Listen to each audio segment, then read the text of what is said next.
Welcome everyone to another edition of Stepping Up to the Plate. So glad you could join us. We're hoping you're having a great summer and that you had a great 4th of July.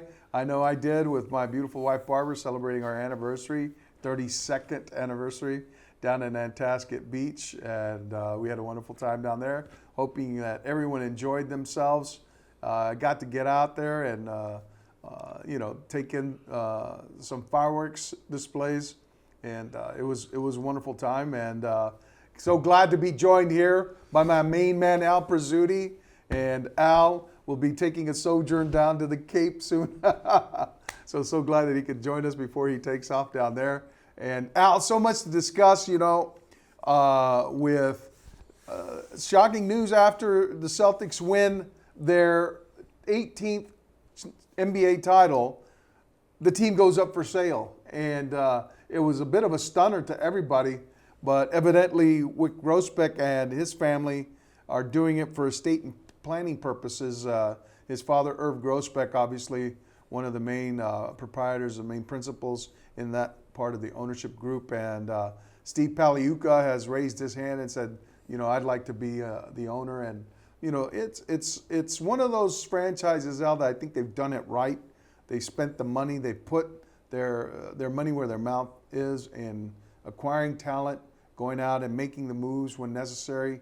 Overcame a bit of rockiness with the transition of Udoka to Joe Mazzulla, and then with Brad Stevens taking over for Danny Ainge, and they kind of navigated that. We're able to build a team now that really is the envy of the NBA because with the recent offseason moves that everyone has made, it's clear that they're all gunning for the Celtics. But what did the Celtics do? They brought everyone back. So they're going to run it back next year with the exact same core group, and they're going to have hopefully a healthier Kristaps Porzingis. And it's going to be a team that no longer will have to operate with that burden of not having won a championship. They've done it now. They know the blueprint. And Al, I think there's a lot more to come, especially with Jason Tatum being locked up for a Supermax contract, $314 million to join his running mate, Jaylen Brown. And so it'll be interesting how that plays out coming up. What are your thoughts on how the Celtics now kind of are set up for success and maybe a dynastic run? Well, it's like watching Golden State a couple of years ago, 3 or 4 years ago. I mean, you just knew the pieces were there, and that somebody would have to knock them off because they weren't going to knock themselves out of it. And then over time, age, one player leaves. Yeah. But so I think the Celtics are kind of in that mode where they're the team that everybody's going to be gunning for. Yeah. And they've got the pieces that could be a 2 or 3 year, I don't think you have 10-year dynasties anymore, 2 or 3 year dynasty because of players leaving, injuries and things like that. The Celtics do have the Porzingis question of health hanging over their heads always. That's always the case.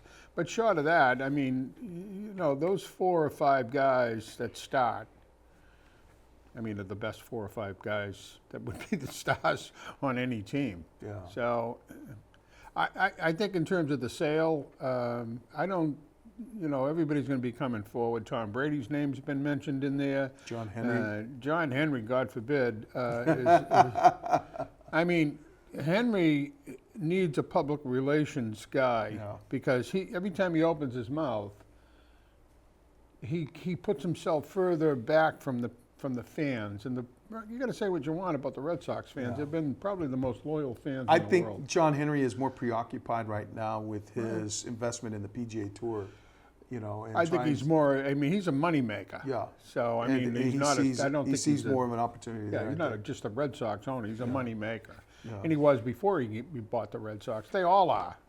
Nobody buys a franchise in any sport because they love the sport. They're in it because there's money to be made, and they have money to do it. And you know what? And they brought in more money with them. With the creation of this Fenway Sports Group and the consortium of other investors there. They brought in LeBron James, I think, in their group. Mm-hmm. So they've got a lot of capital to deal with. you know, it enables him to go out and acquire other assets. And I think he's made no secret of wanting to get an NBA franchise. He was talking about maybe creating a second one here in Boston, Yeah. which I don't think would have flown. You know, I mean, there's only one NBA franchise in Well, this there's town. only one Boston Celtics. Correct. Boston Celtics. Yeah. I think the other interesting thing, though, is that when you're a winner, you create stories. And the other story that's come out of this is on the Olympic, Yeah. where Jaylen Brown was not selected, and they took a White. And everybody's going, why White, not Jaylen Brown? You know what? Had the Celtics not won the championship and that same thing happened, nobody would even say a word. Right. It's because it's Well, cause you look celeb. at Al. You look at what happened to him this season, and he had a tremendous year. Should have gotten some All NBA recognition. Al, he got snubbed. Ooh. Jaylen Brown. Yeah. He got snubbed. Let's put it out there. And what does he do? He wins Eastern Conference Finals MVP. Comes back NBA Finals MVP. And now they still don't think that he would be a good fit on this team. I don't know about that, but I'll tell you what, though. I'll tell you. I like the selection of Derek White. Well, Let that's me what say I'm that. saying. I think Derek White adds more because if you look at what Derek White does, A, he's a tremendous defensive Correct. player. Two, he's always there when you need him. Always there. always. So, I mean, you can't argue that he's been put there. You might argue that Jaylen Brown belonged there before as well. But, come on. Well, neither of those guys were there because Kawhi Leonard was there, and he winds up, having to pull out because of lingering knee issue, and so they selected, Derek White. I thought was a brilliant move in that you pair him now with They're not Drew going to lose. Holiday. They're not going to lose to anybody anyway. Well, I don't know, Al. No. France is going to be a really tough team. No. They have some unbelievable players. If Spain is a team that won, I if think, these last. guys play up to their abilities, they're Yeah, nobody going to beat. I mean that's what's expected, right? Right, exactly. So gold is the only. But sports option. are sports. Anybody can win in any situation with, somebody gets fouled out in the fourth quarter and he's one of the key players, injuries, stuff like that. So, I mean, yesterday I was listening to Djokovic talking about, they were interviewing him because DeMoria, the kid that he was going to play in the quarterfinals, semis, got hurt. Yeah. And he said, the biggest challenge or the biggest opponent that what all athletes have is injury. Yeah. And And he time, came bottom back from time. a torn meniscus a month ago. Right. I mean, give the kid credit. He takes a lot of heat, Djokovic, but give him credit to have gone down with a torn meniscus and come back a month later and play in Wimbledon. Yeah, and that's a stress on your knee because of the sliding. Oh, and- yeah, I mean, that's what the It's not- meniscus is kind of a stabilizer, and this guy's.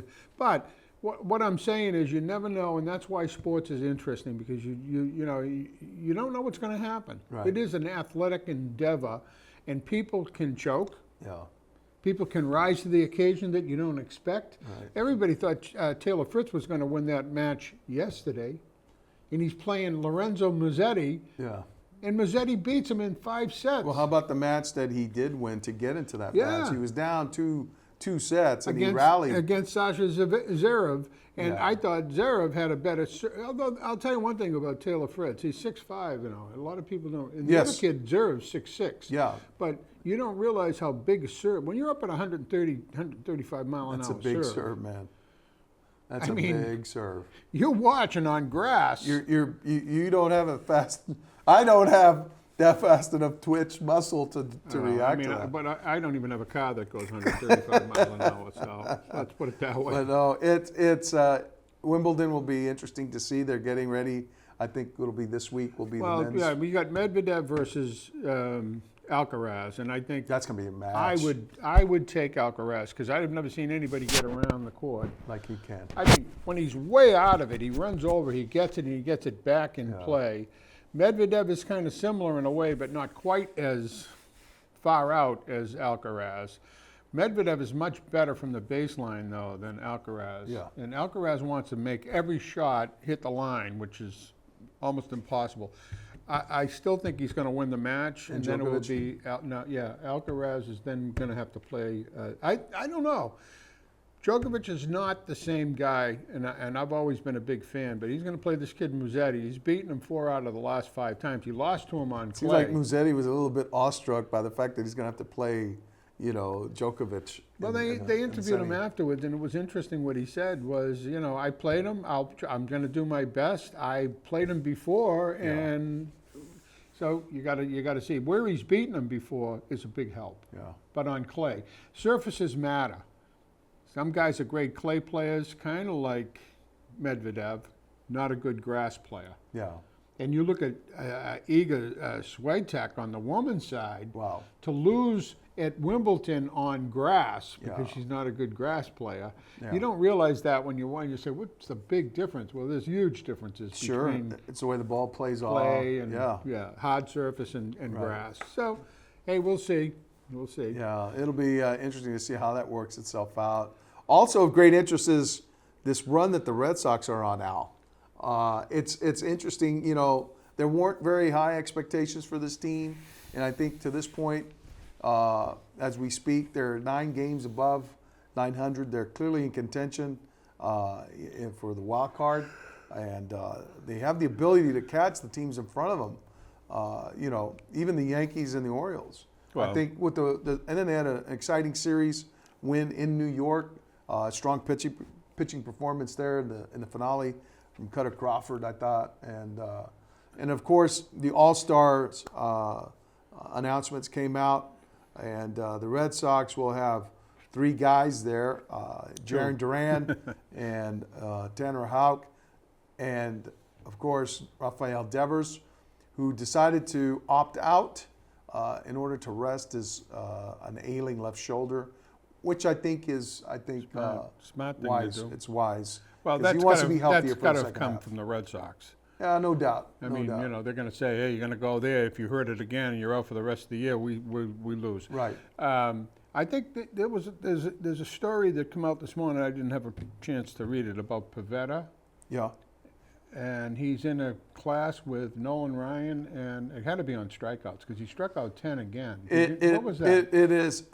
He joined Jacob deGrom as having struck out 8 consecutive players twice this season. Only he and deGrom are the only players since 1900 to have accomplished the feat. Yeah. Now, Jacob deGrom and Nolan Ryan have done it multiple times in Well, their career. Clemens, Ryan, and now they said Pavetta. So I Pavetta. didn't know whether it was because he strikes out a lot of guys. I mean, I felt bad for him last night. He had that Yeah. one bad stretch. And he battled his butt off. He came back after giving up 3 runs on 3 hits in the 3rd inning. He's and a then struck pitcher. out the side. He struck out the side. What in I the like 4th. about Pavetta, he is a pitcher. Bulldog. And he doesn't just strike out guys with 99, 98 mile an hour fastball.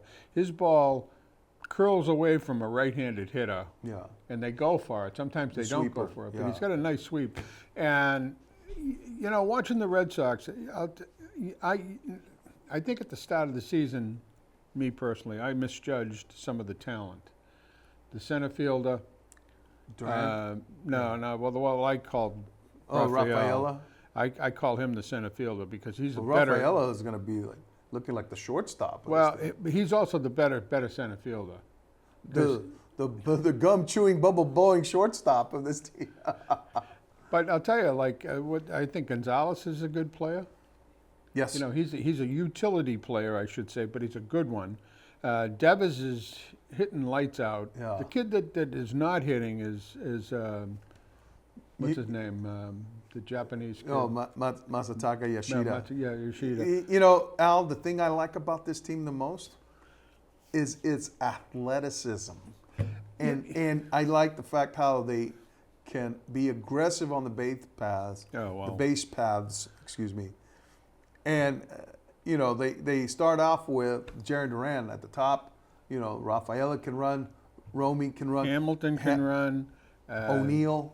Yeah. Tyler O'Neill, man. O'Neill looks like he might be in a WW. You see how he wields that bat Yeah, It looks like a toothpick in his hand. He's pretty well built, though, Yeah. and he can, when he hits it a long ways. Hey, I mean, how about Ref Snyder too? I mean, Ref Snyder and Wong, you know, The guy they sent back, Valdez, and Manuel Valdez, yeah, I think that's a good move for him. sure. He's kind of reminds me. He can hit. There's a question about his Fielding? but he doesn't. He hasn't hit. Yeah. And they always said Dahlbeck was a hitter, and he can't hit. I mean, so, who knows? And we're still waiting on Tristan Casas to get back from the rib cage. Connor Wong has been a real surprise for a couple of reasons. One, he hits with power. Two, he's fast. He don't look like a catcher. No, he can get down the. He can get down the there. And then when you put McGuire in, the left-handed offset for Connor Wong, Right. he can hit. Right. He might not be as good a catcher, Now, but he can Al, hit. the thing that some of the glaring deficiencies now as they approach the trade deadline, and I think this team, what it succeeded in doing so far, in addition to exceeding our expectations, is that they're putting subtle pressure on ownership now. They're putting them in a box and saying, okay, we're playing good, but we need help, and we're in contention for a wild card. And if you want to see us get to the playoffs, now you need to do something at the trade deadline. You know, you need to go and get us another pitcher and a right-handed thumper, a bat, someone that's going to help them, because in that loss to the A's and J.P. Sears, who literally handcuffed this team, the lefty, they need some help on the right-hand side of the plate. Well, I think the bigger, no, not the bigger question in terms of the season, but a question that's hanging out there and precipitated by the tacit Cora is whether he wants to come back or not. Correct. Well, this is going to. He's been very quiet I about think. it. Well, this is going to tell him a lot Well, about whether he wants to he be might back not or want not. to. He might not come back even if they win. I mean, it sounds to me like what he wants to do is step back. He's got a young family. Right. He is a family guy. Well, he's going to be managing someone. Well, he might be, but step back meaning a year or two, a year. He's done it before, and then come back in. I wouldn't be disappointed if he. I think he's an average at best manager. He's good with young kids, and that's a big. you know, that's a and big he's thing. got a team of them. He's got a whole bunch. But that's a big thing in sports today. and he's got a whole bunch coming up. Right. You know, I mean, players like who him. better to manage a team I like think that? if the players like him, it's a big deal. I mean, there's no Dick Williamses anymore. I mean, we're all expecting that Marcelo Mayer and Roman Anthony and Kyle Teal, you know, are going to come in here and save the day. I don't. That's not happening this year, I don't think. I do this with those guys. We got to wait and we gotta Question see. mark, Look yeah. at Jared Duran. 2 years ago, you would have said, "What a flop this kid was." Oh my God! look at him How now. about when he got in with the fans in Kansas City, and Yeah. then So he you had almost drummed out of this town. Dahlbeck here, who's here. You had Duran, who's here. You had Tristan All-star. Casas, who's here and here and here and here. So you know what? Let him play. So you I need a always look- manager that's like right here. I always look at one thing. I looked at guys' statistics, and this is maybe years ago, and I know I'm older than a lot of you viewers, but when I looked at Ted Williams, and Ted was hitting, let's say in July, August, Ted was hitting 310. Yeah. And he's a 344 lifetime hitter. All of a sudden, and he ends up the season at 335. Yeah. A guy has historically hit 30, 35 home runs. He's got 15 at All-Star break. He hits 20, and he ends up with 33, 34. The statistics on history tell you what the guys are going to do. Yeah. And so what's different about today, though, is that we tend to put people in the Hall of Fame before they even played. So you got to watch what Jared Duran and Taylor Houck, and I'll throw in all of these guys over a course of a couple of years. Well, yeah. Rafael Devers now has proved to me one thing. He can hit for power. Sure. And he's gotten better at third base. Yes. He's not a 320 hitter. He's a 280 hitter. But I'll take that. And I never thought Jared Duran would hit over 10 home runs. He's got 11, I think, or something like that. And look at how many stolen bases he has right Well, now. that's a separate thing with I think Jared he has Duran. as many He's a stolen bases changer. as He's a game Devers has changer. home runs. He's a game changer. Yeah. What I would think is any left-handed hitter at Fenway Park, I would tell him pull, because you can hit it to the pesky pole, which is what, 301? Yeah. 297, whatever it is down the pole. I mean, that's a bunt. Yeah. Come on.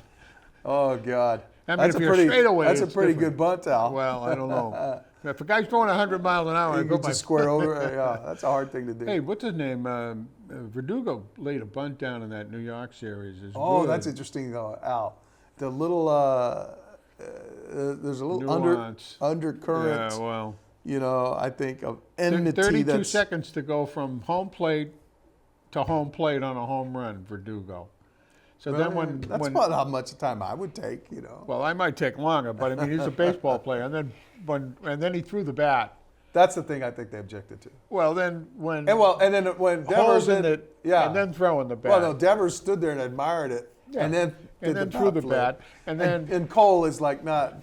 Jared Cole did not appreciate that. But you Yeah. know what? Hey, don't make a mistake to this guy. well, the next time he's up, do what Sal Magli did, Yeah, throw give it him a right shave. Yeah. and then he won't stand in there as easy. Oh no. Then you're gonna have a brawl. You'll have a big brawl. Well, anyways. But so out with the trade deadline now looming. Is there anyone out there that you would like to see the Red Sox target? Well, again, it comes down to Who's need. available? Yeah. You know, I mean, there could be guys available on the left-hand side with the Red Sox, which I don't think they need. They probably would like, I think, to get a right-handed bat. It's a sin that they let Turner go because Well, he would have been you know, perfect. I think there's a couple guys maybe on this A's roster that could be had. Yeah. You know, and the one kid, I think Lawrence Butler, that kid, he's pounding it from right. And then the other guy, why not look at J.P. Sears? You Yeah. know, this guy, I think what happens he was though with all threw of a this career stuff high is- 114 pitches. we look at it from the Red Sox standpoint. The Red Sox need a right-handed bat. You then have to look at what the other team needs, what their needs are. Is there anybody in the Red Sox system that fits their needs? Well, that's the thing. That's the what A's, trading's all about. The A's are one of those teams that they don't take on salary. They ship it out, and then not only that, then they take your prospects and make them better. You know, it's an interesting thing. I mean, Anthony Rizzo is probably done in New York. It looks like he's done in New York. Yeah. And the Red Sox don't have a need for a first baseman anymore. I mean, they got Tristan and whatnot. The kid might not be the hitter he was before. Right. But if you look at the Yankees, they're spiraling down big time. Yeah. So there's a lot of things going on there. I mean, Stanton is one. So do you think they get rid of Stanton? They get rid of all these guys? Well, I think they get rid of Stanton for one reason. They don't need him. That's not. This isn't the Ruth Gehrig, who Stanton and Do Judge. you want Stanton here? Well, as a DH, I'd take him in a minute at Fenway Park. The kid can hit. Yeah. I mean, the kid can hit, and he can hit the long ball. But if he So- can hit, why isn't he hitting for New York? Well, he's got Aaron Judge. Judge is the whole team right now. Well, if you got Aaron Judge, you're going to get some cover, aren't you? You're going to get some Well, pitches to hit. I don't know. I don't think so, because what they do is, you know, Judge has got he's such a big kid. I mean, he's an amazing type ball player. Yeah. I think Stanton was the more of the power hitter before Judge came along. I mean, everybody was talking about this kid at one time. yeah. I mean, he's built. He's this powerful kid. He hits the ball. Ball jumps off his bat as big bull, as anybody. Judge hits the ball more center, left center. Stanton's a dead pull guy. So for Fenway Park, I think Stanton would be a better. I'm just throwing his name out there because I think the Yankees are ready to get rid of him. He's a right-handed bat. And he's a right-handed bat.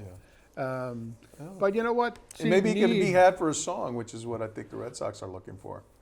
Well, I don't think they're looking to spend any money. They don't want to spend the money. No. But if you look at all these organizations, and the Bruins are in another example of, are you a buyer or a seller?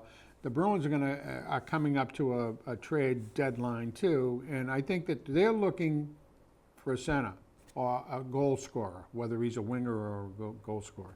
I think they think Lindholm is going to be their second line center. But the Bruins don't have a draft. They don't have a farm system. They got Fabian Lysell. There's a question of whether Boosie is the guy that would ultimately take over if Capasalo isn't the guy.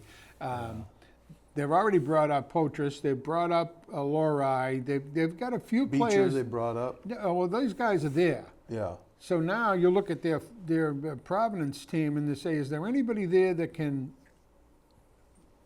make the Bruins win the Cup? No. They need somebody. But now if you look at the team and you say, they let Shattenkirk go, they let Maroon go, they let Van Riemsdyk go, they let... so they've got rid of a lot of guys. Veteran guys. Veterans. Yeah.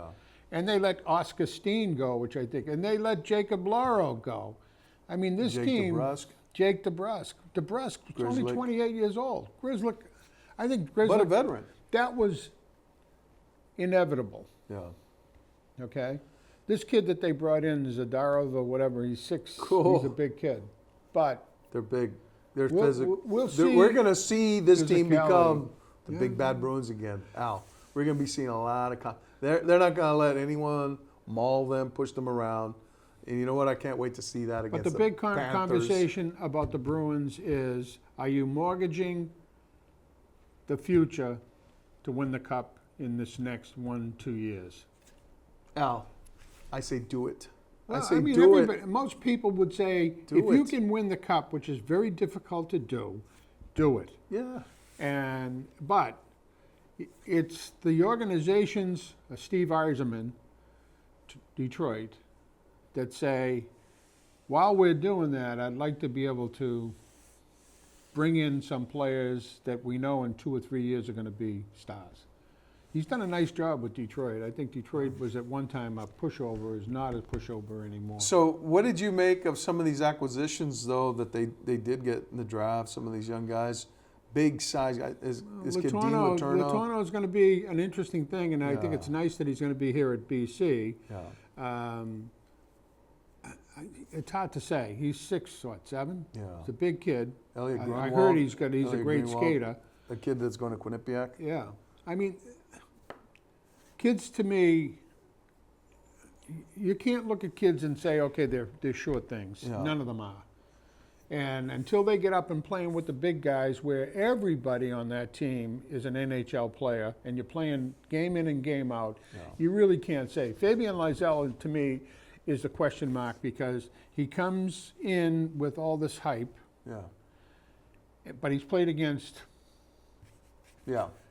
If you're looking at all these teams down there, he should be doing well. Right. How's he going to do when he gets up against the big guys? Yeah. I don't know. We'll Playing Florida, I mean, the Panthers, where they check the heck out of you, will be a better judge. I think there'll be an answer this time. It'll be interesting to see. I think the Bruins should try. I think there's going to be a big trade, so they've got to try to get somebody. And they've got a lot of guys that are, I shouldn't say marginal. They're good players, but they're just that. They're good players. They don't win you the Cup. Yeah. And he needs to get somebody who can help Pasternak score. Yeah. All righty. Well, we're going to be looking forward to all of that. And we want to wish Al well on his little sojourn here, midsummer classic for you, Al. And when we come back after our little sojourn ourselves, it'll be time to talk about the Olympics, and we'll engage in that. All righty, everybody. Thank you so much for joining us, and we'll see you next time here on Stepping Up to the Plate. So long.